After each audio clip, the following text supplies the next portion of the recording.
Bien, buenas tardes a todos. Les doy la bienvenida a esta nueva reunión de predicación del Evangelio.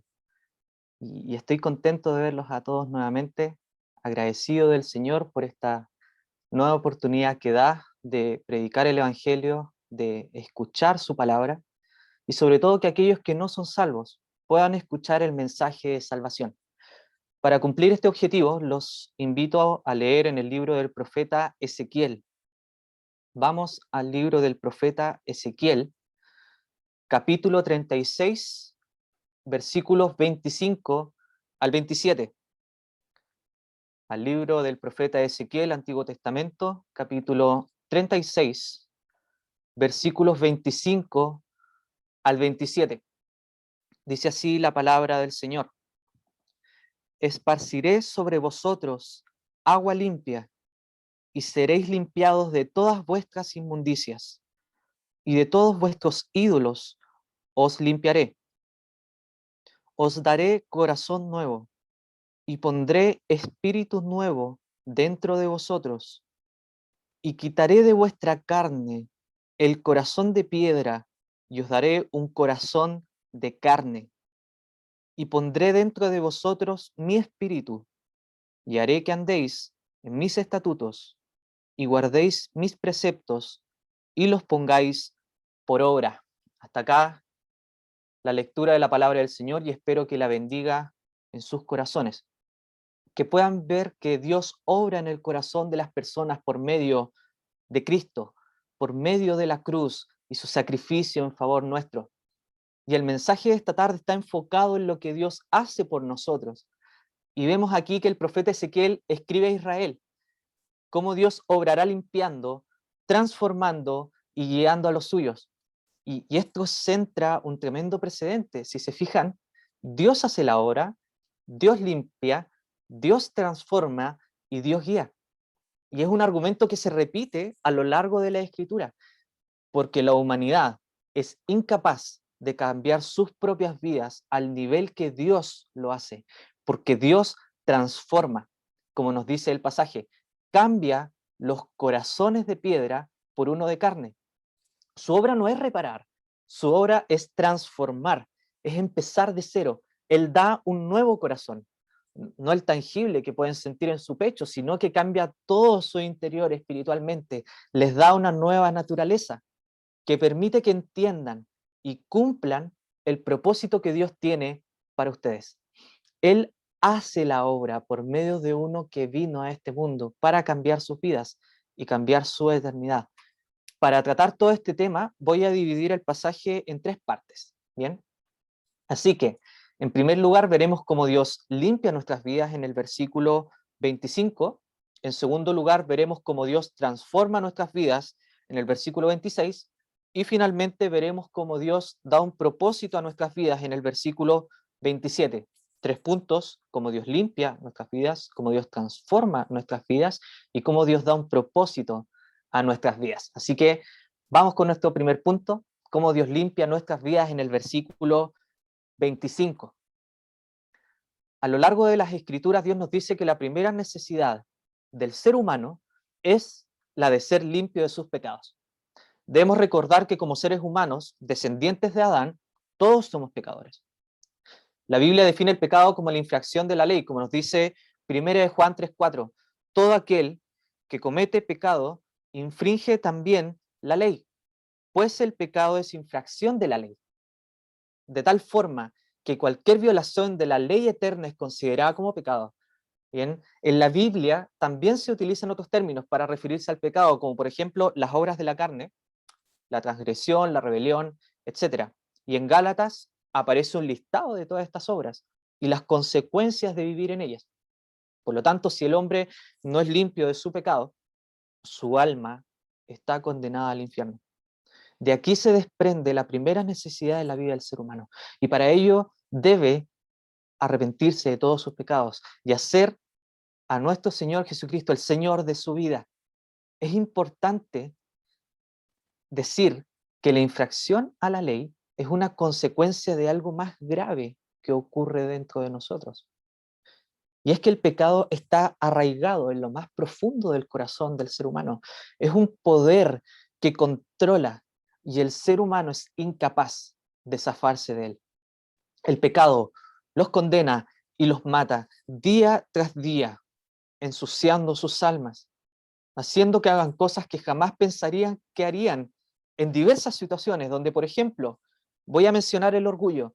El orgullo se presenta, entra en escena, y si es golpeado, las reacciones que pueden surgir allí en esa situación hacen que te desconozcas completamente.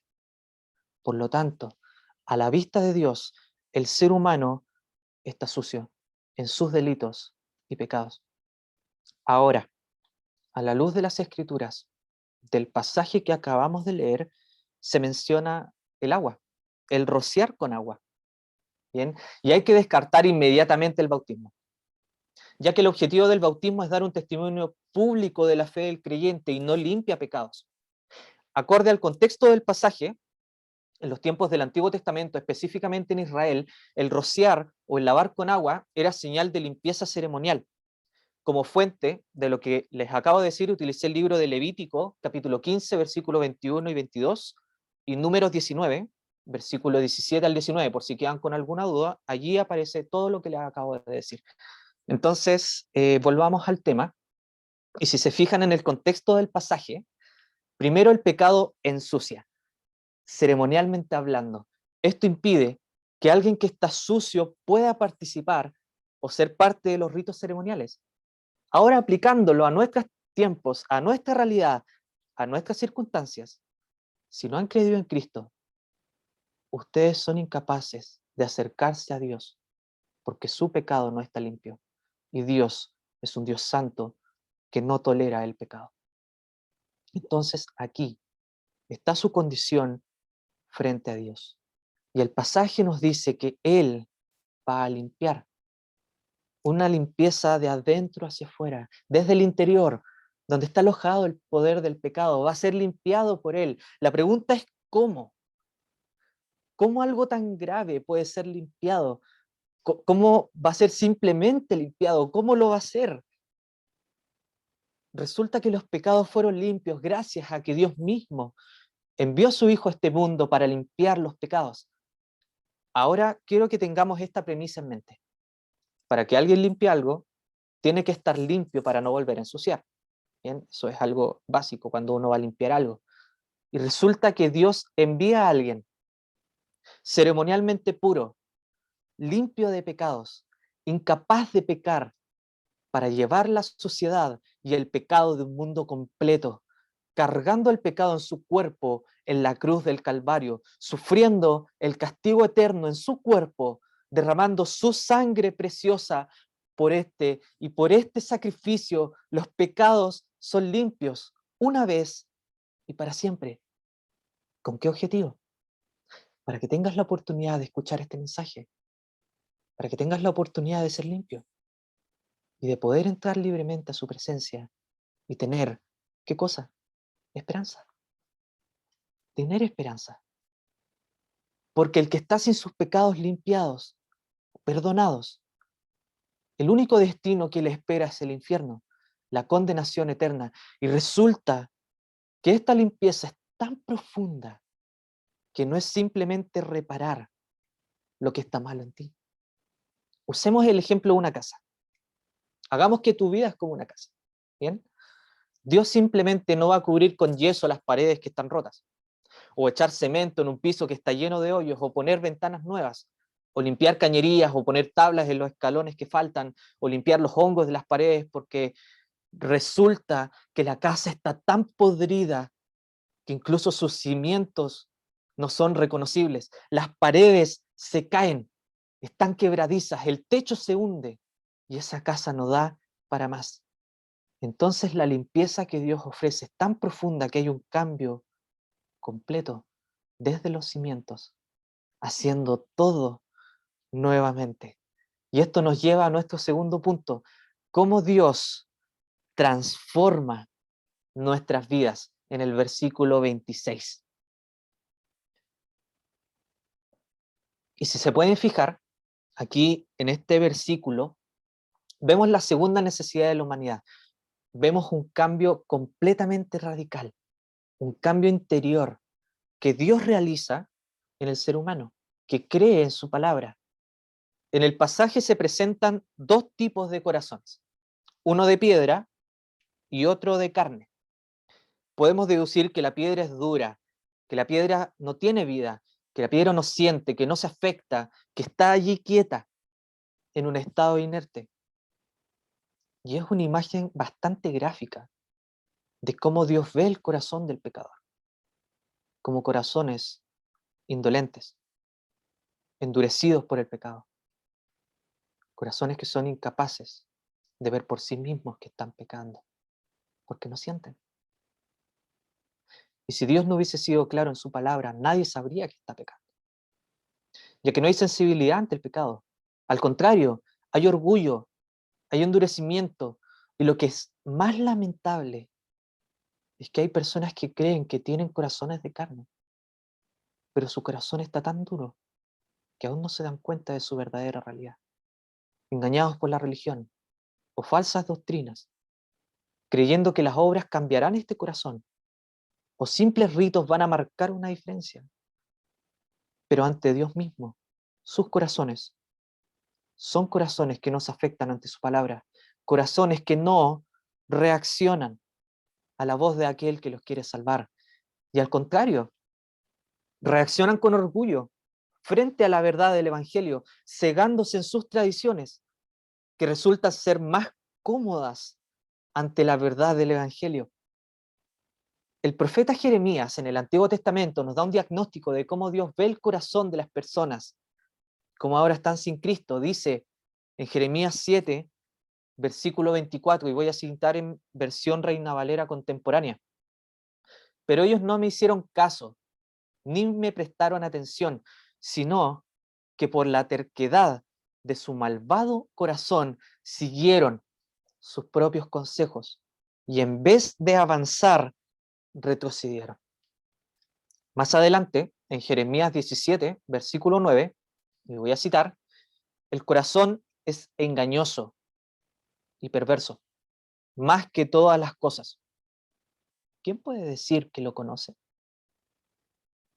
Nadie conoce a su engañoso corazón, que reacciona de formas que nosotros jamás nos podemos imaginar, a diferencia de un corazón de carne, un corazón transformado que tiene una función y una tarea vital, tiene vida, siente, se afecta, reacciona a estímulos. Por lo tanto, hay diferencias evidentes entre el uno y el otro. El corazón de carne reacciona a la voz de su Salvador, siente el pecado y no se goza en él. Busca caminar, busca crecer, ejercitarse, madurar, tener a Dios en primer lugar por sobre todas las cosas y confiar en Él. Así como nos menciona 2 Corintios 2:17 sobre las vidas transformadas, y cito, de modo que si alguno está en Cristo, nueva criatura es. Las cosas viejas pasaron y he aquí, son hechas nuevas. En resumen, podemos ver que Dios, por medio del profeta Ezequiel, aquí en lo que acabamos de leer al principio, dice que cambiará los corazones. Y ahora te hablo a ti, específicamente. Ante Dios, tu corazón es de piedra. Y a Dios no lo puedes engañar. Él conoce tu corazón, conoce tu vida, y Él conoce a los suyos. Él conoce a los que han creído en Cristo como su Salvador. Si se fijan, darle vida a una piedra para que sea un corazón funcional, ni con toda la tecnología que hay, es imposible de hacer por cualquiera de nosotros. Y Dios utilizó este ejemplo, esta figura, porque este acto es propio de Él. Y este es un cambio que Dios realiza. Para que dejemos en claro, la figura utilizada por Dios aquí, cuando hablamos de corazones, se refiere a nosotros, a nuestra alma, a nuestra vida. Y para que esta transformación fuese gratuita para nosotros, hubo un precio muy alto que pagar, un precio impagable por nosotros, un precio que ninguna obra que nosotros podamos realizar sería capaz de pagar. La gracia de Dios expresada en su Hijo Jesucristo, en la obra de la cruz, fue el precio que se pagó para que esta limpieza y esta transformación fuese posible en nosotros. En la cruz se muestra lo peor de la humanidad, el punto cúlmine de la maldad, porque en la cruz los pecados del mundo fueron cargados por Cristo en su cuerpo, llevándolos como un sacrificio perfecto ante un Dios que exige justicia por los actos condenatorios de la humanidad. Y en esa cruz de vergüenza, Dios decidió quebrantarlo, sometiéndolo a padecimientos, como dice Isaías 53, versículo 10, y cargó su ira en esas 3 horas de tinieblas. Su corazón se derritió como cera, para que corazones duros como piedra fuesen blandos como carne. Su corazón sintió el dolor de la justicia y el desamparo, para que tu corazón jamás sufra el dolor eterno de la condenación. Y nuestro Señor, con un corazón lleno de amor y misericordia, muere para que tengas oportunidad. Muere por vidas de millones de personas que están alejados de sus mandamientos. Vidas que intentan simular piedad. Vidas y viviendo vidas de piedad, sin tener vidas transformadas, engañándose a sí mismos, sin antes dar este paso que es fundamental. ¿Y cuál es este paso? Y me dirijo a ti nuevamente. Creer que Él cargó con tus pecados en la cruz. Creer que murió para poder limpiar y transformar tu corazón. Que murió con un propósito, el llevarte de las tinieblas a la luz y, por supuesto, cambiar completamente tu corazón. La obra de Cristo es más que reparar, como lo hablaba en el punto anterior. La obra de Cristo transforma desde cero. Voy a usar el mismo ejemplo de la casa. Muchas personas intentan transformar sus vidas desde cero. Se vuelven pseudo cristianos, adoptan vidas cristianas, pero en su interior jamás han sido transformados por Dios. Eso es equivalente a que ellos destruyen esta casa que está corroída y construyen otra casa, pero con los mismos materiales podridos e inservibles, utilizando la misma base socavada y el mismo cemento utilizado, pintura desgastada y otros materiales reutilizados, y en fin de cuentas hacen una casa con otro diseño, pero que está destruida igualmente. Al contrario de lo que Dios realiza, que es derrumbar toda esa casa, quemar todos estos materiales corroídos y con nuevos materiales comprados por Él, hace un nuevo hogar, un hogar más amplio, con mejor calidad y todo completamente nuevo, desde sus cimientos. La obra de Dios es perfecta. La obra de Dios es única e incomparable y Dios envía a su Hijo a este mundo con un propósito: morir por ti en la cruz. Y prepara un hogar para que Él mismo more en tu vida y te guíe. Y esto finalmente nos lleva a nuestro tercer punto, el cómo Dios da un propósito a nuestras vidas. En el versículo 27. Finalmente tenemos la tercera necesidad que la humanidad necesita en su vida, y es la ayuda del Espíritu Santo en sus vidas. Solamente la presencia del Espíritu Santo puede ayudar al ser humano a vencer su naturaleza carnal, el mundo y Satanás, los mayores enemigos del hombre. El pasaje que leímos nos dice lo siguiente: que su mismo espíritu va a vivir dentro de ustedes. Su espíritu estará allí, viviendo en este nuevo hogar, día tras día, hora tras hora. Jamás volverás a estar solo. Siempre estarás acompañado por la presencia de Dios. Y este tremendo privilegio es la gracia de Dios otorgada en Cristo, y esa es única para los que creen en su persona, es única para con sus hijos, es única para con su familia. Esta relación cercana no tiene límites.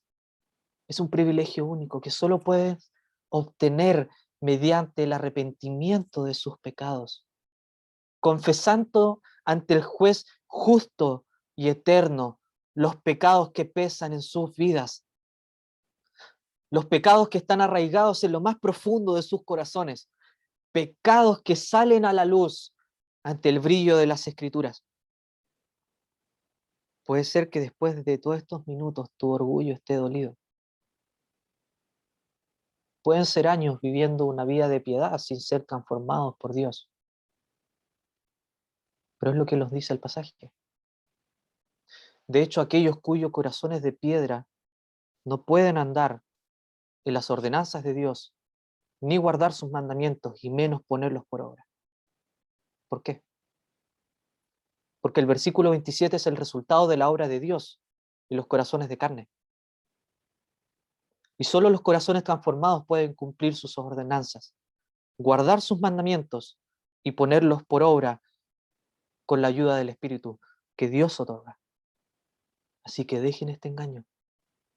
En esta tarde, la luz de las Escrituras deja en evidencia la mentira de la religión, que engaña a millones conduciéndolos a la condenación. Porque no hay ningún mérito en hacer buenas obras con una vida destruida por el pecado.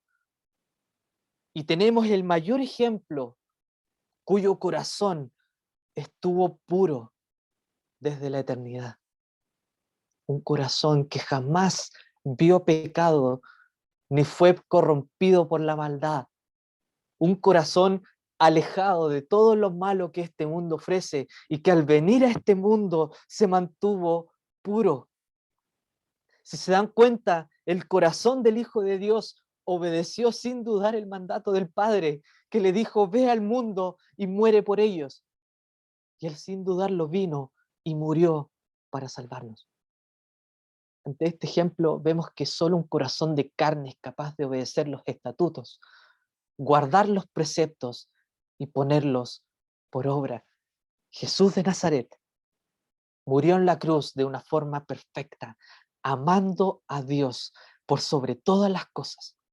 Incluso cuando los clavos entraban en sus manos y pies, desgarrando tendones y nervios, jamás dejó de estar en comunión con su Dios.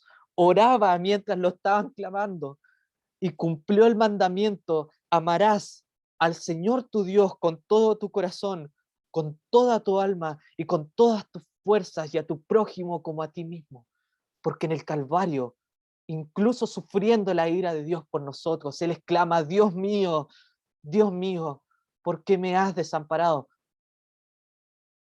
Y lo estaba amando con todas sus fuerzas, incluso en el peor de los momentos, guardando sus preceptos de la forma más valiente que cualquiera de nosotros podría hacer alguna vez, porque enfrentó a la muerte en esa cruz y salió victorioso, exclamando, consumado es, cumpliendo el precepto de Dios, otorgando una salida al pecador y poniendo por obra la obra de Dios para este mundo. Cristo muriendo por nuestros pecados. El corazón perfecto, poniendo por obra lo que Dios tiene para su vida. Y Dios lo resucitó al tercer día conforme a las Escrituras. La muerte no lo retuvo en esa tumba, sino que vive.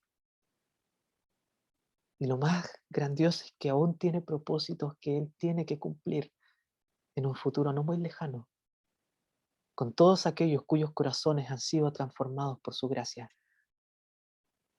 El que cree en Él, Dios tiene obras preparadas de antemano para que las cumplamos. Como nos dice Efesios, capítulo 2, versículo 10, voy a citar en Reina Valera contemporánea, nosotros somos hechura suya. Hemos sido creados en Cristo Jesús para realizar buenas obras, las cuales Dios preparó de antemano para que vivamos de acuerdo con ellas. Así como nuestro Señor Jesucristo cumplió las suyas de una forma perfecta, ahora te habla a ti de forma personal. ¿Te das cuenta que el Dios que creó el universo, el Dios que hizo hermoso este mundo, el Dios que es infinitamente creativo, ilimitado, tiene obras perfectamente preparadas para tu vida, obras que jamás se pasarían por tu mente, pensadas para que las disfrutes viviendo tu vida cristiana con la ayuda del Espíritu Santo, que morará en tu corazón transformado, que morará en tu vida transformada. Por favor, no desperdicies tu vida. No esperes a estar en las puertas de la muerte para creer. Hay toda una vida esperando, para cumplir las obras que Dios te va a regalar, para que disfrutes tu vida cristiana. Tal vez sea corta, tal vez sea larga. Solo el Señor lo sabe. Y te voy a ser sincero, no va a ser fácil. Van a haber dificultades.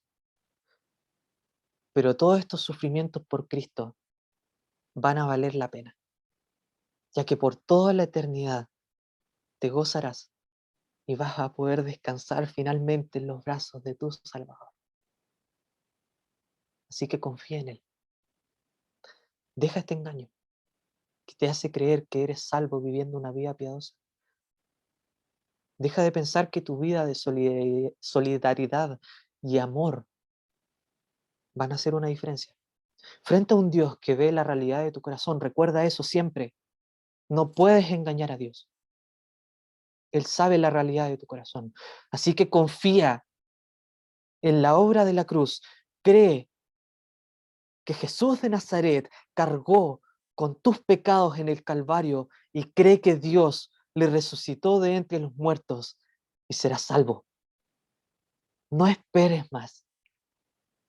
Hay toda una vida esperándote y por fin, a la luz de las Escrituras, te puedo decir que tu vida va a tener un propósito en Cristo. Que el Señor bendiga su palabra en cada uno de nuestros corazones.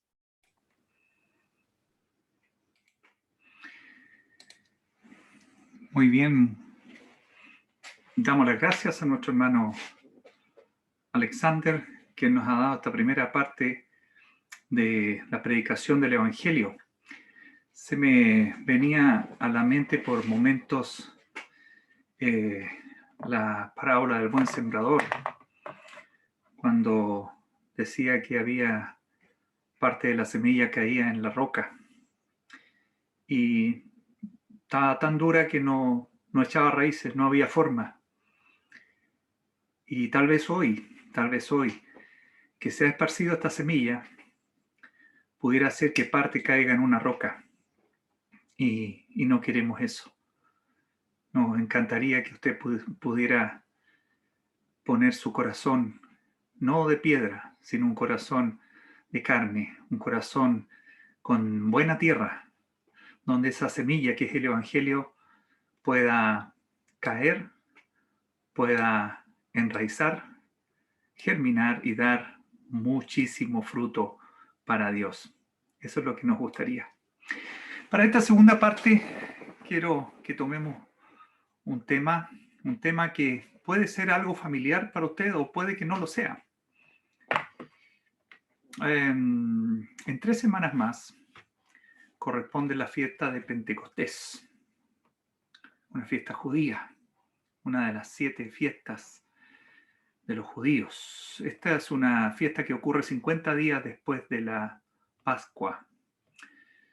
49 días, 7 semanas más el día siguiente. Pero la pregunta puede ser, ¿qué es esto de Pentecostés? ¿O qué es esto de la Pascua? No es Navidad, es la Pascua. Es la fiesta de conmemoración del pueblo judío. Hay otras 5 fiestas que aparecen en el Antiguo Testamento. Y son fiestas que el Señor mandó a los judíos a celebrar.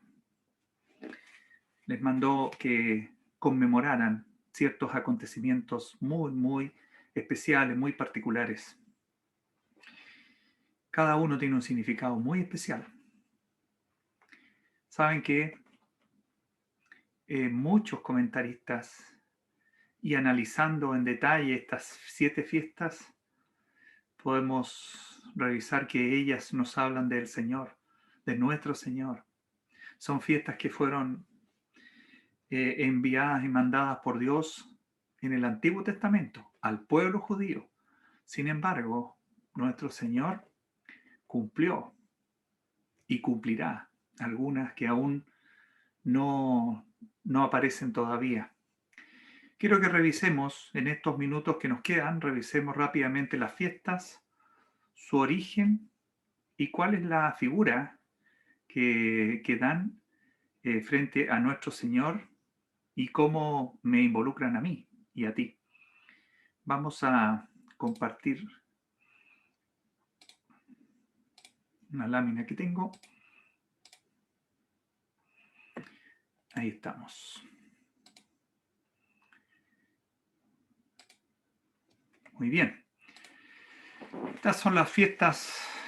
Encontré este diagrama en la red. Está interesante. Fiestas de los judíos. Vamos pensando en que esto sí tiene que ver con nosotros. Absolutamente. La Pascua, la fiesta de los panes sin levadura, la fiesta de las primicias, la fiesta de Pentecostés, que es la que va a ocurrir en 3 semanas más de acuerdo al calendario católico, 2 semanas más de acuerdo al calendario judío. Yo le creo más al judío, pero los católicos buscan no coincidir con ellos, siempre separarse una semana para que no tenga, para que tenga más relevancia la de ellos.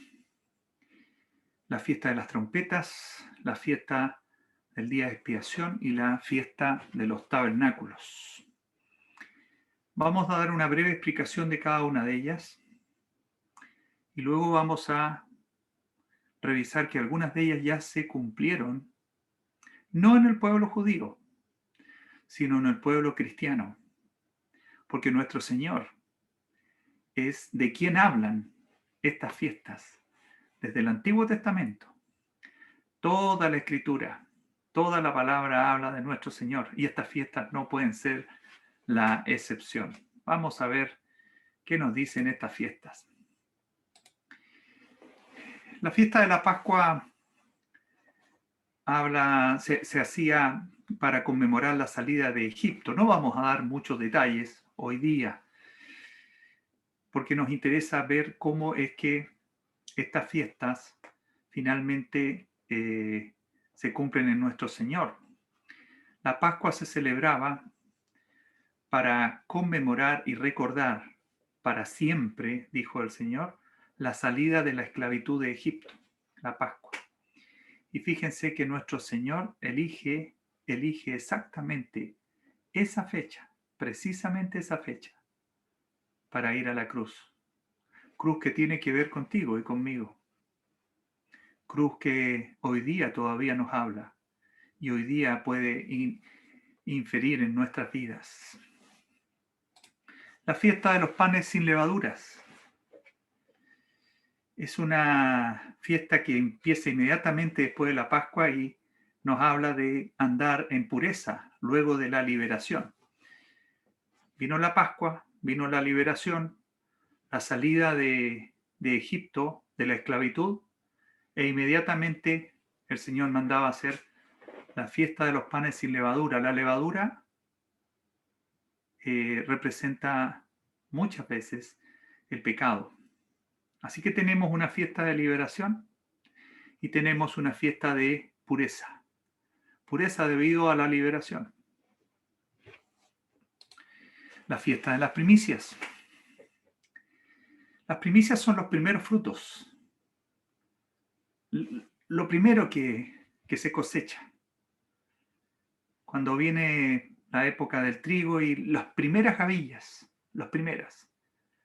No la cosecha completa, el primer fruto. Y el Señor pide una fiesta que se celebre en gratitud por este primer fruto que Dios nos da.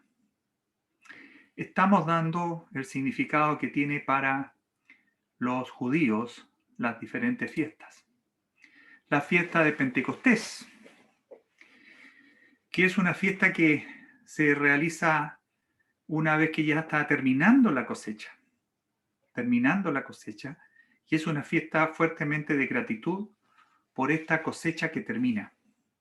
Es una fiesta de gratitud. Ahí está, Pentecostés, que es la que viene en un par de semanas más. La fiesta de las trompetas. Hubo un cambio de época en la que se celebraba el inicio de año, ahora en otoño, no en primavera, el inicio de año judío. Y la fiesta de las trompetas tiene que ver con una nueva etapa, algo nuevo, el inicio de un nuevo año, con anuncio. Eso es la fiesta de las trompetas. Vamos con la fiesta del día de expiación. Es un día de aflicción. Es un día de reflexión. Es un día nuevo. Es un día en que el pueblo se preparaba de una manera especial, porque había una actividad muy especial ese día. Y la fiesta de los tabernáculos. Una fiesta en la que nuevamente el Señor quiere que se recuerde cómo vivieron en el desierto al salir de Egipto y cómo el Señor los sostuvo durante 40 años, viviendo en ramadas, viviendo de una manera bien particular, y les hace celebrar una fiesta, la fiesta de los tabernáculos. Muchas veces el Señor hace memoria de lo que era el pueblo judío y hacia dónde lo sacó. Entonces, es importante, posiblemente cada uno de nosotros, si usted es creyente, amiga, amigo, hermana, hermano, si usted es creyente, de vez en cuando conviene no volver atrás, pero recordar dónde estuvimos y de dónde nos sacó el Señor. Ese es el sentido de esta fiesta. Lo mismo que la fiesta de la Pascua, aun cuando esa es una fiesta de victoria, de victoria sobre el pecado. Fíjense que las primeras 4 fiestas que se celebraban desde antaño el pueblo judío, las primeras 4 fiestas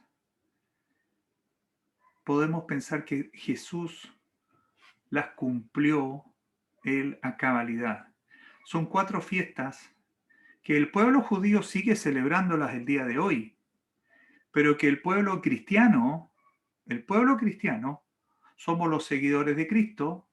Usted puede participar y puede ser parte del pueblo cristiano, recibiendo a Cristo en su corazón, reconociendo que, como decía mi hermano, hay incapacidad absoluta en usted y en mí, hay incapacidad total para llegar a Dios, para acercarnos a Dios, para abrir los cielos y que Dios nos acepte, nos escuche. Hay incapacidad absoluta.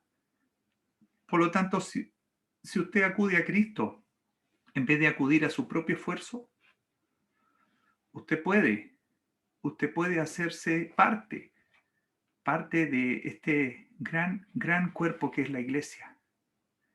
Fíjese que las primeras 4 fiestas, ya no dentro del pueblo judío, sino que pensando en el Nuevo Testamento, pensando en lo que nos toca a nosotros como iglesia cristiana, nuestro Señor ya los cumplió. Estas 4 fiestas hablaban de Él, hablaban de cosas que Él iba a hacer.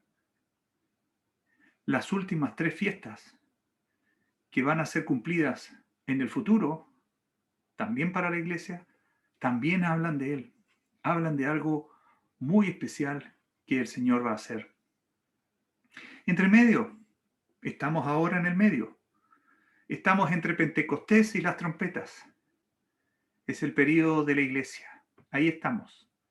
Eso es lo que estamos viviendo hoy. Veamos de qué se trata esto y cómo es que podemos relacionar estas fiestas con nuestro Señor y con su gran obra que Él hizo en la cruz. La fiesta de la Pascua se relaciona directamente con la muerte de Jesús. La fiesta de la Pascua desde antaño, desde Egipto, hablaba de la muerte, de una muerte que iba a evitar la perdición. En Egipto cuando Dios quiso sacar a su pueblo y mandó las plagas, la última plaga era la muerte del primogénito.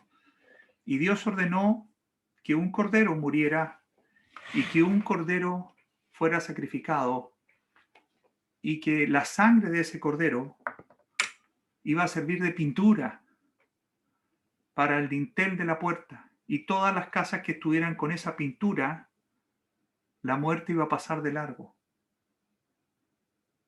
Porque esa pintura implicaba que la sangre de una víctima inocente había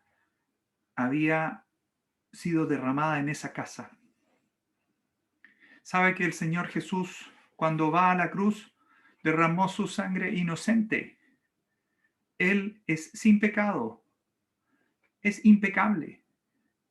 Y Él elige la Pascua para ser el Cordero Pascual y para que su sangre sea derramada. Y para que usted y yo, tomando esa sangre, y por decirlo así, pintándonos, haciendo nuestro ese sacrificio, podamos ser librados de la muerte, podamos ser librados de Egipto, podamos ser librados de la esclavitud del pecado. Ahí está la primera fiesta cumplida. El Señor Jesús en su muerte. Los panes sin levadura representan la sepultura del Señor, la sepultura de nuestro Señor. La levadura, símbolo del pecado. La sepultura impecable, sepultura nueva. Unos lienzos blancos, nuevos, ungüento, el cuerpo de nuestro Señor, ese cuerpo impecable en la sepultura. Preciosa figura, desde antaño estaba esperando el cumplimiento final. Las primicias. Nuestro Señor el día domingo, el domingo llamado de resurrección, el Señor es el primero en resucitar. Resucita victorioso. Resucita luego de su obra en la cruz. Y es el primero. Y nos anuncia que nosotros un día resucitaremos también. Y esa es una esperanza viva que tenemos. Resucitaremos después un día, igual que Él. Resucitaremos en unos cuerpos transformados. Nuestro Señor tomó un cuerpo impecable. Y aún así, su cuerpo, después de la resurrección, tuvo algún cambio. No lo entendemos, pero algún cambio. Y Él nos dará cuerpos que no enferman, cuerpos que no mueren, cuerpos que no se duelen. Las primicias, el Señor, nuestra primicia. Nosotros le seguiremos a Él. 50 días después viene la fiesta de Pentecostés y el Señor envía, ya estaba en el cielo, el Señor envía al Espíritu Santo. Envía al Espíritu Santo. Y se marca el inicio de la iglesia. El Espíritu Santo es Dios con nosotros, es Dios viviendo en nosotros, es Dios redarguyéndonos, es Dios orientándonos, es Dios hablándonos. Pentecostés. Una fiesta de el fin de la cosecha, la abundancia. Y aquí muestra la abundancia del amor de Dios. Y ahora Dios viene a vivir en nosotros, en su iglesia. Vive en nosotros. Hermana, hermano, Dios vive en usted, vive en mí. Amiga, amigo, ¿usted quiere que Dios viva en usted? Pues crea en el Señor Jesús. Comprenda que su pecado le ha mantenido lejos, pero Él estuvo en la Pascua. Él estuvo en la sepultura. Él hizo la primera resurrección. Y Él nos envió el Espíritu Santo que tenemos hasta el día de hoy. ¿Sabe que todo este periodo, la iglesia, los creyentes, tenemos una esperanza cierta y viva. Y la esperanza es que tendremos un día el son de una trompeta. Y se cumplirá ahora la fiesta de las trompetas. Y seremos raptados, seremos arrebatados. Nos llevará el Señor al cielo, a esas moradas celestiales. ¿A quién? ¿A quién? ¿A todos los que se portan bien? No hay nadie que se porte bien. Nadie. Nos llevará a los creyentes, a los que hemos creído en Él, a los que hemos confiado en Él, a los que hemos hecho nuestra la cruz de Cristo. Eso nos vamos con Él. ¿Y por qué? ¿Por qué nosotros sí y otros no? Porque Él lo dijo. Porque Él espera que tú creas en Cristo, que tú creas en su obra en la cruz. Porque ese es el regalo de Dios. Es la salvación, es el perdón, es la limpieza, es la salida de Egipto, la salida de la esclavitud, es la gratitud. Ese es el resultado de creer la obra de Cristo en la cruz. Por algo el Señor resucita, porque nuestro Salvador vive y seremos raptados. En la carta a los Corintios, en la carta a los Tesalonicenses, se explica incluso detalles importantes de cómo va a ocurrir. Va a ser un evento increíble. La fiesta de las trompetas, el arrebatamiento.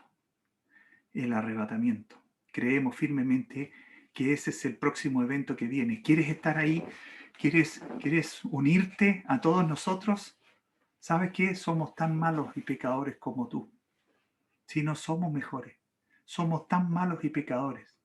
Pero un día reconocimos esa condición delante de Dios y le pedimos que nos diera su perdón y le pedimos que le dijimos que aceptábamos la cruz de Cristo como el medio, esa sangre derramada como el medio suficiente para ser llevados a su presencia. Y el Señor nos dijo, tu nombre está escrito en el libro de la vida.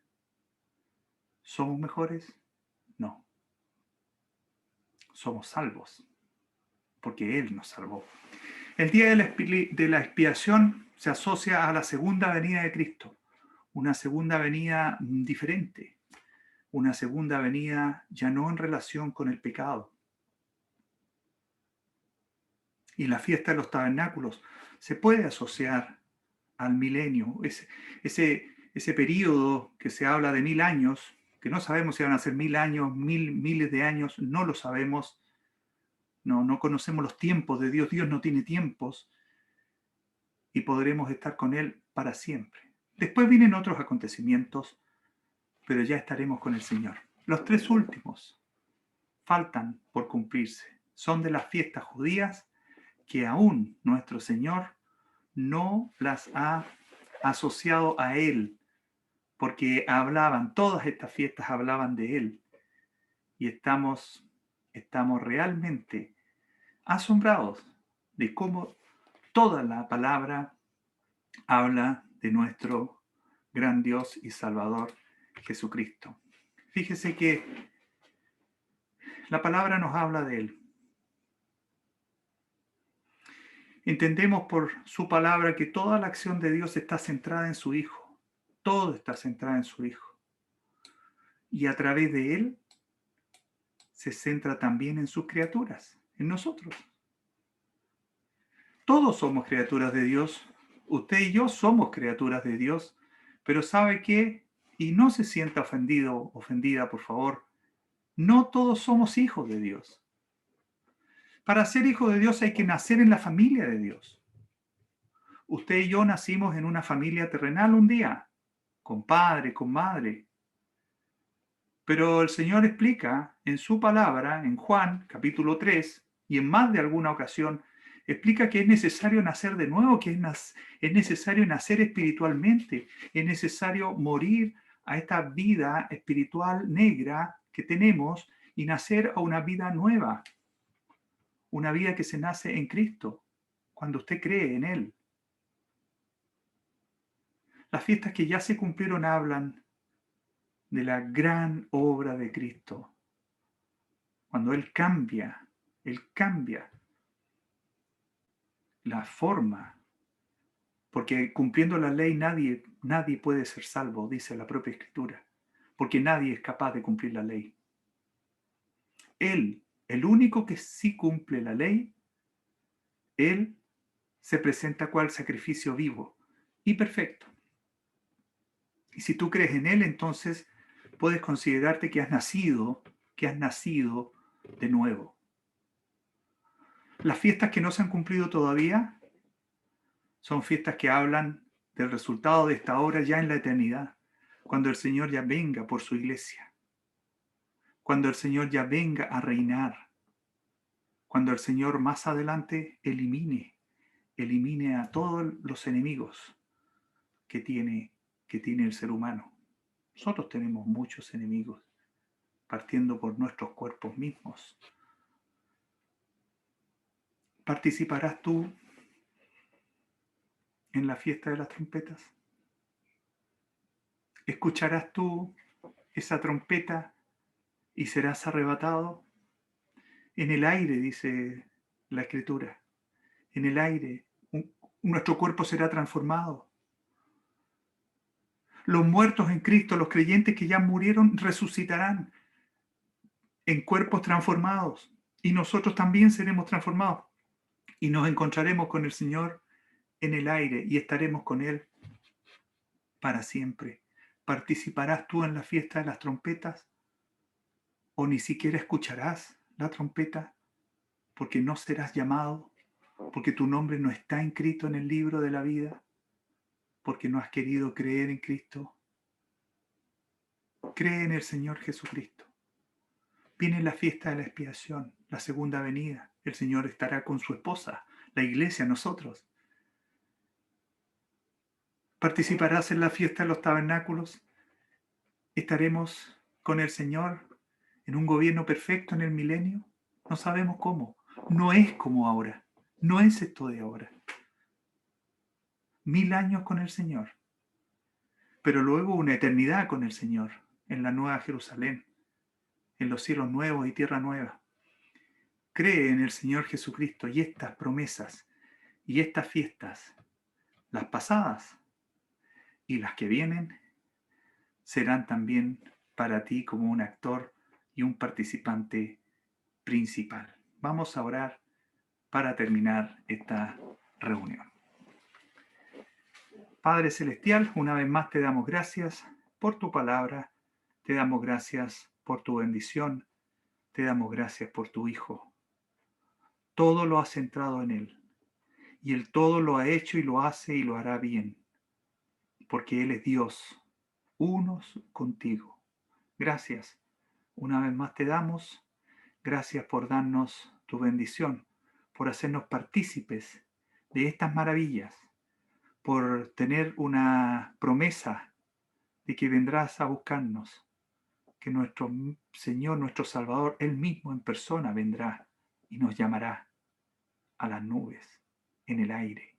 Gracias, Señor, te damos, quedamos en tus manos, pidiendo que muchos que han escuchado hoy puedan comprender la necesidad que tienen en sus vidas de confiar en Cristo y de esa forma juzgar el pecado y perdonar sus pecados.